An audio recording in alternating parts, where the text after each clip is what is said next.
Pelo sinal da Santa Cruz, livrai-nos Deus, nosso Senhor, dos nossos inimigos, em nome do Pai, do Filho e do Espírito Santo. Amém.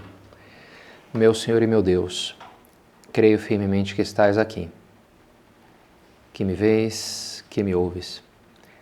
Adoro-te com profunda reverência. Peço-te perdão dos meus pecados e graça para fazer com fruto este tempo de oração. Minha Mãe Imaculada, São José, meu Pai e Senhor, meu anjo da guarda, intercedei por mim.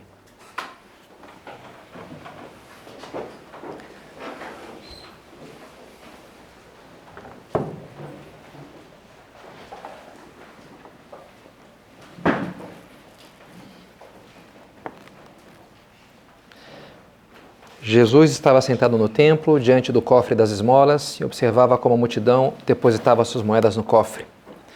Domingo que vem, a cena do Evangelho se passa no Templo de Jerusalém, em concreto, no Átrio das Mulheres, que era uma parte que ficava mais além do Átrio dos Gentios, mas antes de um recinto já murado, que era o átrio prévio ao próprio edifício do templo, onde ficava o Santo e o Santo dos Santos. E nesse Átrio das Mulheres, tinha 13 recipientes, onde as pessoas depositavam as suas ofertas. Ele tinha uma forma meio cônica, uma boca pequena e um fundo mais grosso, mais gordo, né? Então as pessoas jogavam ali as suas coisas, suas ofertas.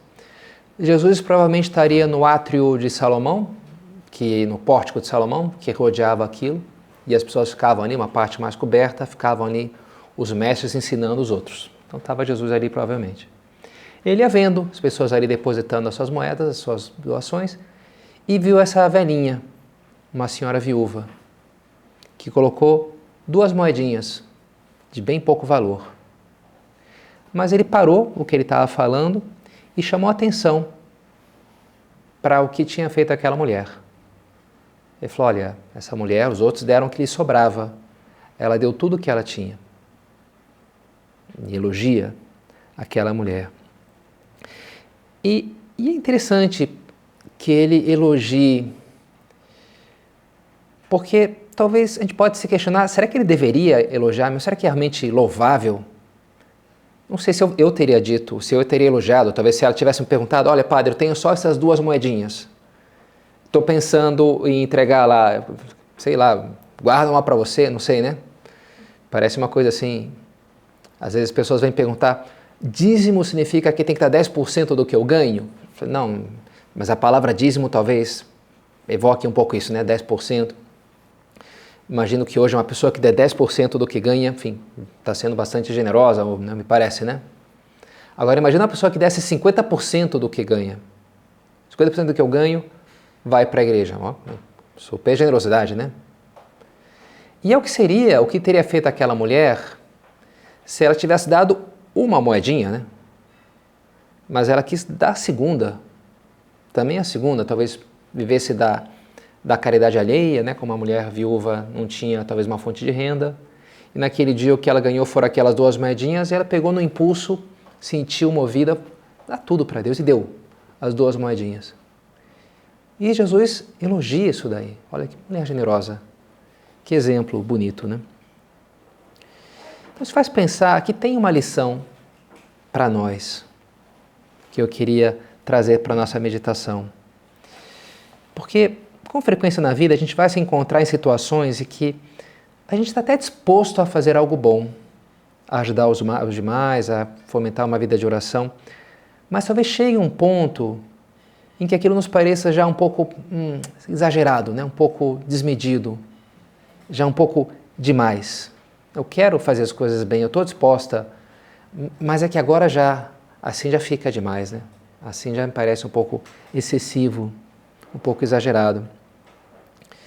Depois de ter dado a primeira moeda, a gente vai estar com a segunda moeda na mão e vai pensar, será que realmente também essa é para eu dar? Será que isso aqui não é um exagero? Então vamos usar essa meditação para pensar, né, nessa imagem da velhinha dando também a segunda moeda lá no gasofilácio do templo, para que a gente saiba identificar esses momentos da nossa vida que também nós devemos ser generosos, sem medo a um certo exagero, a um certo excesso, que quem sabe é o que Deus espera de nós naquele momento. Todo excesso é bom? Claro que não, né? Existem vários excessos ruins. A moderação, a temperança é uma virtude muito importante. Tantas pessoas se perdem na busca imoderada do prazer, do autoengrandecimento, do orgulho, um desejo moderado de controle da própria vida, da vida das pessoas que são importantes para ela. Então, esses vários excessos são ruins. Pode existir um excesso bom? O próprio conceito de excesso já não indica algo desordenado ou uma medida exagerada? Pode ser que sim. Mas nem sempre o que eu percebo como exagerado de fato é exagerado, assim como nem sempre o que eu percebo como adequado é de fato adequado. Talvez para o goloso que vai atacar o quarto pedaço de torta, para ele aquilo é super normal, não? Só um pedacinho, né? E claramente ele já passou ali de toda a medida, mas o vício, o hábito, deforma um pouco a leitura da realidade. E assim para o nosso egoísmo, muitas coisas na hora vão me parecer exageradas. E que na verdade não são. Na verdade são boas, são úteis. Na verdade é o caminho que eu deveria seguir, que é o caminho do amor. No amor, a gente poderia dizer que o excesso não existe. Não sou eu que digo, é o próprio Santo Agostinho que diz que a medida do amor é amar sem medida. Qualquer medida não tem medida, uma coisa assim, né? Acho que esse filme, Mad Max, tinha lá uma cena, um filme de, enfim, futuro, distopia. Aqui existe apenas uma regra, não existem regras, então tinham que se gladiar lá, se matar. There's only one rule, there are no rules. Então é isso aqui, não tem nenhuma regra. A medida do amor é amar sem medida. E é uma coisa que nos desafia, é uma coisa assim, forte, né? Quando o mestre da lei questiona Jesus sobre quem que é o próximo que ele tem que amar, ou quem tem que amar o meu próximo, como a si mesmo. Mas quem é esse próximo? Ele provavelmente esperava que Jesus desse uns limites. Olha, próximo é todo aquele que está a menos, a mais de tantos, mas não está a mais de tantos quilômetros ao mesmo tempo. E Jesus não vai por aí, né? O que ele faz? Ele conta uma história. Ele conta a parábola do bom samaritano, de alguém que ajuda o outro sem ter necessidade daquilo. E termina dizendo, vai tu e faz o mesmo, faz você isso daí. Como quem diz, não busque limites, mas procura ajudar e amar todo mundo que você consiga, né? O amor não se deve se mover nesse âmbito, porque é a minha obrigação, não é a minha obrigação. Não, é o querer fazer mais. O amor quer fazer mais, quer fazer tudo o que ele possa fazer. Não existe o limite dado que isso aqui já é exagerado, já é um excesso, se é o amor de verdade, né? Aquilo que pode parecer exagerado, muitas vezes é o próprio caminho para o amor crescer, se desenvolver, se realizar. Escreve em É Cristo que Passa, São José Maria, enquanto estivermos na Terra e não tivermos chegado à plenitude da felicidade futura, não pode haver amor verdadeiro sem a experiência do sacrifício da dor. O amor exige sacrifício, passa por uma certa dor. Uma dor que se saboreia, que é amável e que é fonte de íntima alegria, mas que é dor real, porque supõe vencer o egoísmo e tomar o amor como regra de e cada uma das nossas ações. A gente vai ter que vencer os nossos egoísmos, a gente vai ter que ir mais além. O caminho do amor é o sacrifício. Uma definição que eu gosto de sacrifício é abrir mão de algo valioso em prol de algo mais valioso. Isso seria o sacrifício. Se eu abro mão de algo que não é valioso para mim, aquilo não é um sacrifício. Tem que ser algo que me custe, algo que eu vejo que tem o seu valor, que eu escolho trocar por algo que tem um valor maior. Esse é o sacrifício, né? E por isso no sacrifício sempre tem uma certa aposta. Será que vale eu comprar, né, esse chocolate por R$20? Né? Não, aqui é muito bom. Não é tão bom assim, não vale R$20. Sempre tem uma aposta, né? Eu vou abrir mão de uma coisa que tem um valor, querendo ganhar algo que tem um valor maior, né? Que vale, está valendo, né? Assim, o tempo que eu vou gastar assistindo essa série, lendo esse livro, compensa o investimento que ele me exige. E por isso, me ajuda a entender melhor, entender que é uma aposta, ajuda a entender o caminho do amor como isso, né? Como sacrifício. Porque a gente sempre vai amar muitas coisas na nossa vida. Muitas coisas que vão, não sei, tornar a nossa vida alegre, vai trazer brilho a um dia. E eu sempre tenho que estar disposto a pagar o preço por essas coisas, a trocar coisas que valem menos por coisas que valem mais. Mas a plena realização do amor se dá quando encontro algo pelo qual eu estou disposto a entregar tudo, né? Jesus fala a parábola do terreno com o tesouro, foi lá e vendeu tudo o que tinha e comprou aquele campo, e comprou aquela pérola. Vendeu tudo. A vida só... Quando a gente encontra um amor que dá sentido à vida, quando eu estou disposto a entregar a própria vida por aquilo. A vida ganha sentido quando ela encontra algo que é maior do que ela mesma. Quando vale a pena o sacrifício de tudo, né? Madre Teresa de Calcutá, ela dizia que o amor é fruto da fé. E faz sentido, né? Se eu acredito, eu confio que aquilo vale a pena. E aí sim eu sou capaz de amar. Aí sim eu sou capaz de trocar tudo por aquilo, né? Aí sim é como eu vou salvar a minha vida na medida que eu seja disposto a perdê-la por amor. Esse é o caminho para que a minha vida tenha sentido, né? Quando eu estou disposto a romper as barreiras do meu egoísmo e me entregar sem cálculo. É uma palavra que São José Maria usa umas quantas vezes e de uma forma um pouco negativa, essa palavra cálculo. Por exemplo, em Forja ele escreve: para quem quer viver de amor, com maiúscula, o meio termo é muito pouco, é mesquinhez, é cálculo ruim. Ele fala, o pessoa calculista, o egoísta calculista, é o cálculo do egoísmo. E que pode nos surpreender, hoje mesmo me chamou a atenção, do evangelho de hoje, na missa, que Jesus fala daquele homem que começa a construir, mas não se senta antes para calcular se ele vai ter o suficiente para terminar. E aí faz um papelão, porque fica aqui a coisa pela metade. Pô, o cara começou e não concluiu. Né? Que, no mínimo de prudência, não foi prudente para ver se eu tenho meios adequados ao fim que eu almejo alcançar.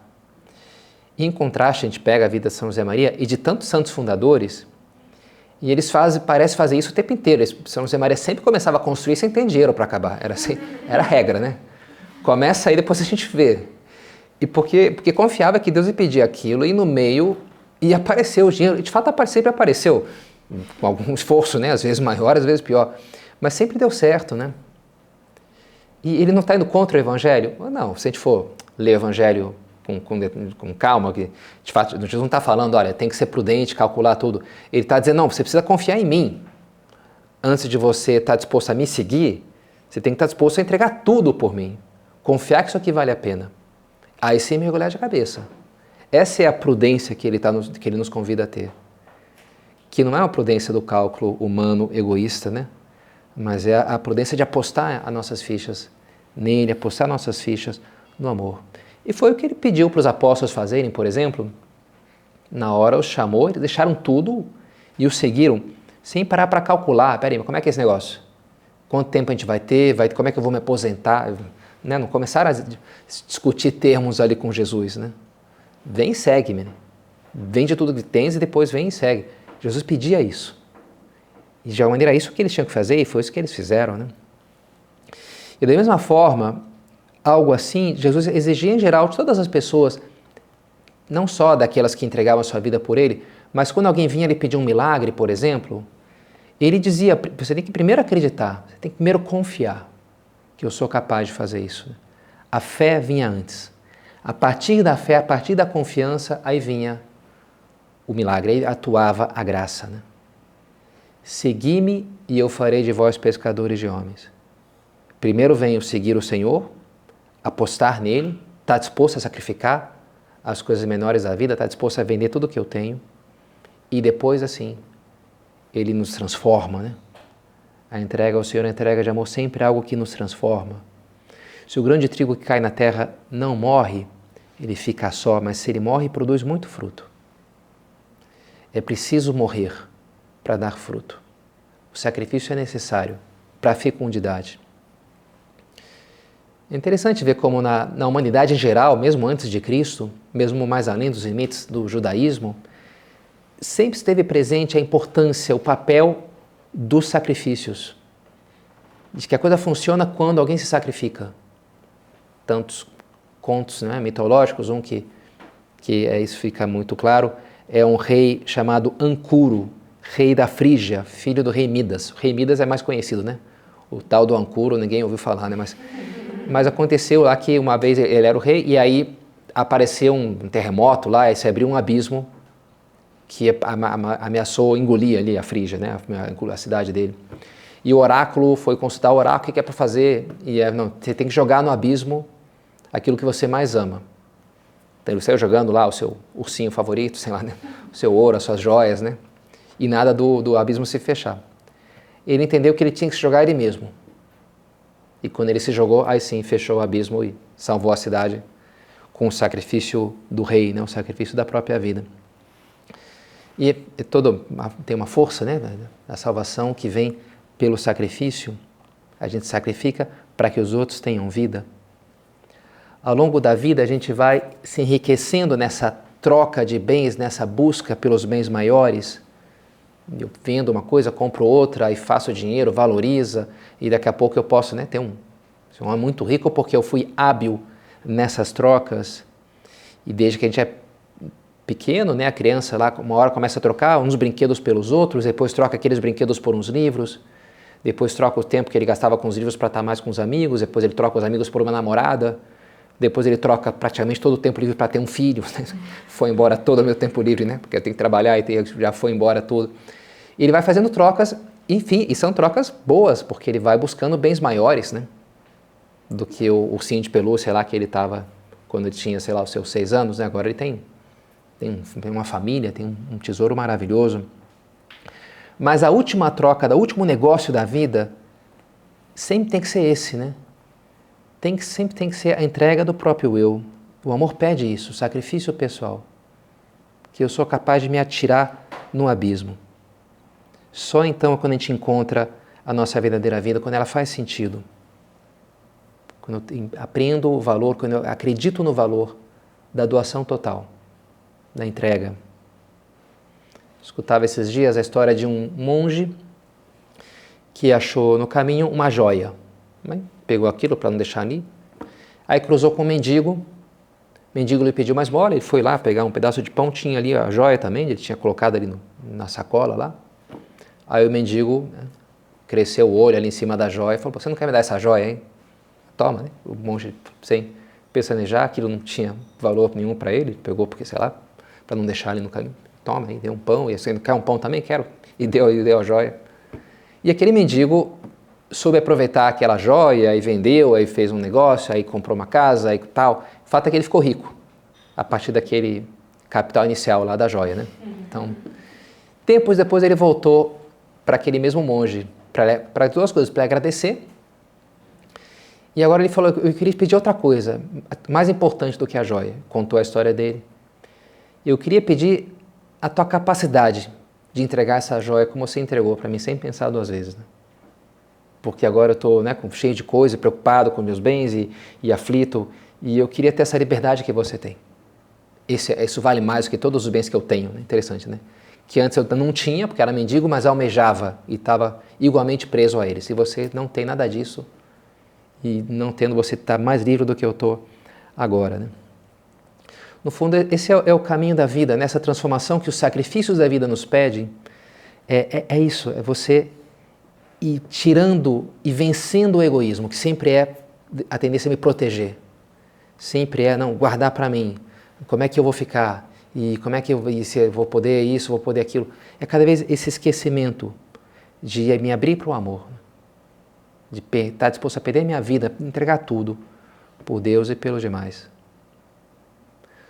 Hoje é memória, no Brasil a gente não celebra, mas na Espanha, de um santo chamado São Pedro de Poveda, santo espanhol, que é um mártir da Guerra Civil Espanhola, que na minha vida ele conecta 2 realidades, porque ele é o fundador da instituição teresiana, uma instituição de ensino, tem um colégio lá no Rio de Janeiro, o Colégio Teresiano, que foi onde eu estudei uma parte da minha infância, adolescência, até vai ter um encontro de turma agora, de 30 anos da turma do Teresiano. E é curioso porque quando a gente se formou, eu já tinha saído do colégio, na verdade, mas o pessoal aprontou e teve a formatura, mas não teve missa. A punição foi não ter missa de formatura do colégio. Então passaram 30 anos e agora eu vou celebrar a missa para eles. Um ex-aluno, né? Não vai ter, eu vou celebrar aqui, vai ter isso assim. Então vai ter, né? Mas o que eu falava do São Pedro Poveda, porque ele era muito amigo de São José Maria. Eles se conheceram um pouco antes da Guerra Civil Espanhola. O padre Pedro Poveda era bem mais velho do que... Mas se admirou muito e até apresentou um montão de padre. Foi importante depois para São José Maria, porque ele, olha, é um padre jovem, mas eu vejo nele muita santidade. E até conversavam, se um de nós morrer, será que a nossa amizade vai continuar no céu? Eles tinham assim... E de fato, São Pedro Poveda foi fuzilado quando começou a Guerra Civil Espanhola.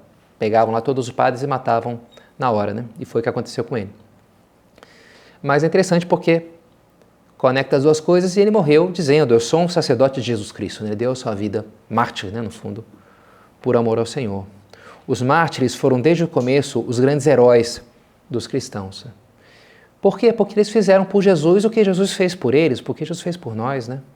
De literalmente entregar a própria vida. Ninguém tem maior amor, teria que dar a vida pelo seu amigo. Eu sou capaz, você é tão importante para mim, que eu não sou capaz de te dar 10 reais, sei lá, né? Não sou capaz de dar meia hora do meu tempo. Eu sou capaz de entregar tudo, entregar minha própria vida. Foi o que Jesus fez por nós. Ainda que ele custou, e lhe custou, né? Suou sangue, minha alma está angustiada até a morte. Mas, apesar dos pesares, ele foi até o final. E aí está o amor. E assim ele nos mostrou o nosso caminho também para o amor. Que não é necessariamente fazer as coisas com mais ou menos facilidade, né? Mas é fazê-las, por mais que custem. E, em geral vai custar, né? Em geral o caminho pede esforço. Vai pedir o sacrifício. E muitas vezes é quando a gente ultrapassa o limite daquilo que parecia já a fronteira, já é um pouco o limite do razoável, e um pouco mais além. Pensava nisso esses dias, fiz uma pequena cirurgia para tirar um pequeno câncer, que está aqui, estava, né? E aí deu os pontos, essa coisa. E aí ficou os pontos, o médico falou, vai lá, pede para quem tirar os pontos. Depois eu procurei um médico amigo, tira aí, de forma caseira mesmo, né?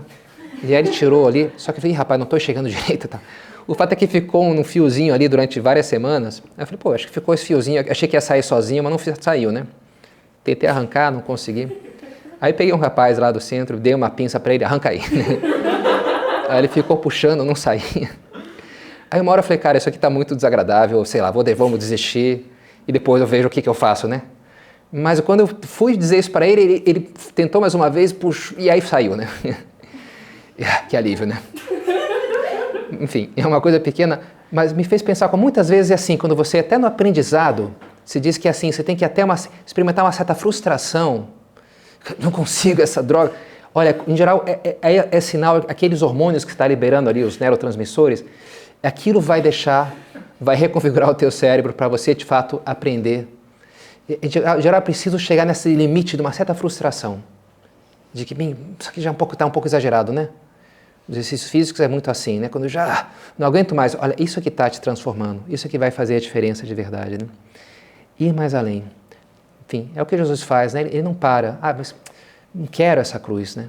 Ele sofria, ele doía, pediu ao Pai que ele libertasse, mas ele foi até o final. E é o nosso caminho também. Porque, como dizia São José Maria, Deus não se deixa vencer em generosidade. Se Ele está te pedindo algo, Ele vai te dar muito mais, né? Recebereis o 100 por 1. Já nessa vida e depois a vida eterna. E é verdade, né?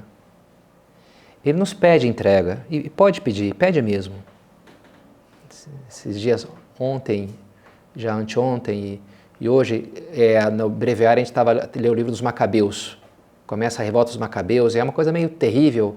Israel é dominado pelos babilônicos, por Alexandre o Grande, e aí fica proibido a lei de Israel, e se alguém, a mulher que circuncida o filho, mata uma mulher, mata um filho, umas coisas assim meio fortes, né, de martírios, e você lê aquilo e fala, será que isso aqui não é um pouquinho exagerado? Será que Deus está pedindo demais a essas pessoas? Muitas vezes surge esse questionamento, né, vendo a vida dos mártires, será que isso aqui não é um pouco, já passou dos limites?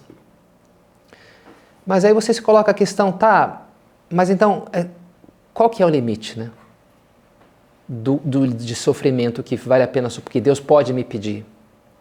É difícil responder essa pergunta, né? Não, até aqui sim, mas que Deus me peça que morra uma pessoa próxima, não, já, aqui já pediu demais. Difícil de chegar num ponto assim. Muito interessante o Viktor Frankl, né, esse judeu, prisioneiro em Auschwitz, em que faz todo um estudo sobre o sentido da vida ali, né? E ele descreve, a maioria daquelas pessoas, dos prisioneiros, se colocava a questão, será que vamos sobreviver ao campo de concentração? Pois caso ao contrário, todo esse sofrimento não teria sentido. Se eu soubesse que se eu vou morrer aqui mesmo, não vou sobreviver, então não faz mais sentido lutar para viver, porque é tanto sofrimento, né? Em contraste, a pergunta que me afligia, diz ele, era outra. Será que tem sentido todo esse sofrimento, essa morte ao nosso redor? Pois caso contrário, afinal de contas, não faz sentido sobreviver ao campo de concentração. Não era assim, eu tenho que sobreviver para isso aqui ter sentido. Não, isso aqui tem que ter sentido para que faz sentido sobreviver, né? Para a maioria daquelas pessoas, o campo de concentração não fazia sentido em si, porque era um acúmulo terrível de sofrimento e uma privação das coisas que podem fazer a vida valer a pena, ser a profissão, ter a sua família, ter momentos de convivência com amigos. Não podiam ter nada disso. Mas a pergunta que se fazia Viktor Frankl era, será que essas coisas dão sentido realmente à vida? Só o fato de eu ter uma profissão, de ser mais ou menos respeitado pelos outros, ter um mínimo de prazer? Porque afinal a vida parece sempre ser uma certa proporção de prazeres e desprazeres, né, de coisas agradáveis e desagradáveis. E será que a vida faz sentido quando tem essa proporção atinge um limite de... Parece ser por aí, né? Que as coisas vão ter sentido. Sempre o que é importante é ter um sentido maior de toda a dor e de todo o prazer. Faz alguns anos, no documentário, não lembro bem, mas acho que era um documentário sobre pessoas que frequentam os meios de formação do Opus Dei, que aparecia uma família na Argentina. Uma família feliz, com um montão de filhos, né, um casal lá legal. Mas aí eles falavam que tinha acontecido uma tragédia naquela família, que o pai tinha deixado um filho bebê se afogar na banheira. E aparecia a entrevista com o pai, a entrevista com a mãe, enfim, toda aquela coisa, choravam, enfim, uma coisa muito dura, né? Mas me chamou a atenção como, enfim, apesar de ter sofrido aquilo, eles tinham razoavelmente superado aquilo e tocado a vida e cuidado dos filhos e eram pessoas felizes, né? Pelo menos assim parecia. Como é que foi possível? Bem, porque eles tinham fé, né? Certamente por isso. Você apenas considera Deus como uma espécie de hipótese, pode funcionar para ter uma espécie de discussão acadêmica, né, uma coisa filosófica, mas certamente não vai funcionar para te ajudar a lidar com a tragédia da vida, com o sofrimento da vida. Para isso não tem jeito, a gente precisa ter fé, precisa acreditar mesmo em Deus, ter fé na vida após a morte. Se fala que a diferença entre as tragédias e as comédias gregas era muito pequena, era só o final. A história em geral era muito parecida, os dramas, as novelas, mas se terminava bem é uma comédia, se termina mal é uma tragédia, só o finalzinho, né? Interessante, né? No fundo, a ressurreição do Senhor, no fundo a fé, transforma a tragédia numa comédia. Por quê? Porque termina bem. Porque a gente tem essa fé, porque a gente sabe que é assim.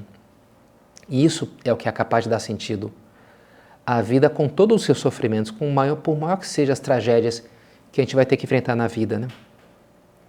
Porque vai ter que enfrentar. Na tua vida, você vai ter momentos em que os desafios da vida vão fazer você parecer fraca, insuficiente, momentos que você talvez vá tremer e aquilo parece que está mais além da tua capacidade, né? Mas, olha, já pensa que o próprio Cristo passou por algo disso, né? Já ele mesmo tremeu, suou, chorou diante do sofrimento, mas foi em frente, né? E assim ressuscitou e assim venceu. E é o que vai acontecer também sempre conosco. Se a gente vai em frente, se a gente tem fé, confia em Deus, isso aqui Deus me pede, então vai ter um jeito, vai ter caminho, você vai acabar superando essas coisas. E tenho certeza também que você vai olhar para trás e vai pensar, olha, até que não foi tão difícil assim. Em geral, essa é a sensação, né? Quando a gente ultrapassa o desafio, quando a gente enfrenta o sacrifício e abraça a cruz. Né? Vinde a mim todos vós que estáis cansados e carregados de fardos, tomai sobre vós o meu jugo, pois o meu jugo é suave e meu fardo é leve. Perde o medo, você vai ver que não é tão pesado assim, abraça. E assim vai se dar essa magia, né? Da entrega, da generosidade, do sacrifício, a princípio exagerado e excessivo, que é no fundo o caminho do amor. Se a pessoa não topa o desafio, se afasta reclamando, quem sabe refugiando-se na autocompaixão, na revolta, aquilo vai para sempre parecer algo absurdo, né? Algo desmedido, uma falha na providência de Deus. Deus não devia ter permitido isso aqui, essa doença, esse problema. Agora, se ela topa, se ela enfrenta, se ela se agarra em Deus e vai em frente, ela vence, ela sempre vence. É assim, né? Ronikon é um termo que aparece muito no Apocalipse, o vencedor. Nike é vitória, né? Daí vem Nike. Ronikon é o vencedor. E no livro do Apocalipse aparece, né? O vencedor vai receber a túnica branca, ao vencedor será dada a coroa, ao vencedor será dada, vai sentar no trono para julgar os demais, receberá a pedra branca que tem o seu nome eterno. Vai receber isso naquele dia em que Deus enxugará toda lágrima dos seus olhos. E a morte não existirá mais, não haverá mais luto, nem grito, nem dor, porque as coisas anteriores passaram. É assim, né? Se a gente vence, a gente vai até o final, a gente vai, né? Cristo vai fazer novas todas as coisas. E é forte pensar que São João escrevia o Apocalipse no final do século I, e já os cristãos tinham aguentado décadas de perseguição lá dos romanos, é muito dura, e tinham visto morrer um montão de amigos seus, né? E a palavra é essa, né? É vitória. Se você perseverar até o final, você vai vencer. Vai vencer. Tem uma música que foi muito tomada virou uma espécie de hino do movimento pelos direitos civis dos negros norte-americanos. Chama-se We Shall Overcome. Nós hemos de vencer, nós hemos de prevalecer. E há uma música que fica basicamente repetindo isso daí. We shall overcome, we shall overcome. No final, a gente há de prevalecer, a gente vai vencer. Enfim, é bonito assim, essa força da repetição e a força dessa música. É uma música que tem origem cristã, né? É uma música cristã. E é algo muito cristão, essa mensagem da esperança, né? Da esperança da vitória, que é o que Cristo nos comunica. Com Ele a gente vence. Cristo há de vencer, há de triunfar sobre todos os seus inimigos, inclusive a morte, né? Já venceu a morte. Também nós com eles triunfaremos. Se confiamos, se temos fé e se abraçamos os desafios que a vida nos pede. Santa Maria, depois de dar à luz o seu filho primogênito, levou ele para o templo para oferecer a Deus, entregar ao Pai. Quando ele já era adolescente, outra vez levou-ele ao templo e teve que suportar 3 dias dele perdido, que ficou lá disputando com os sábios, os doutores do templo. E finalmente, já a viúva, perto do templo, agora no Calvário, ela vai oferecer esse filho que era tudo que ela mais amava em sacrifício pela salvação da humanidade. Né? Um pouco aquela viúva que deu as 2 moedinhas, Jesus, Nossa Senhora entregou muito mais do que o que ela tinha, né? Entregou tudo que ela amava. Então, que ela nos ajude também a saber fazer da nossa vida isso, né? Uma entrega confiada de amor.